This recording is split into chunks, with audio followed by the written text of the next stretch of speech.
Compressor change किया जी, इसका Orient model है 410 पे। कंप्रेसर चेंज किया, जो इसका कंप्रेसर पहले था उसकी ऑयल की ये हालत हो चुकी थी। ये देखिए, ये है इसमें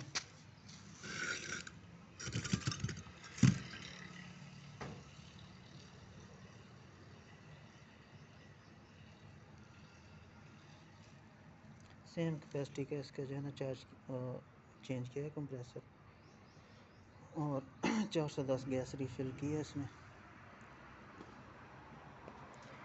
सोलर हर जगह पे लगे हुए हैं माशाल्लाह से। भाई ने बहुत अच्छा सेटअप लगाया हुआ है सोलर का।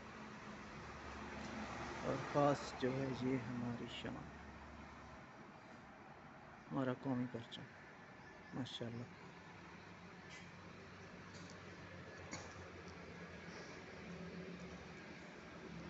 और अगर ऑफ साइड आपको दिखाएं,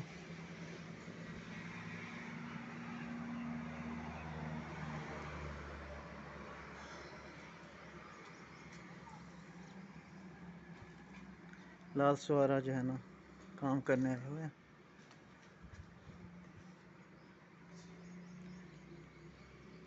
थैंक्स फॉर वाचिंग, बहुत शुक्रिया।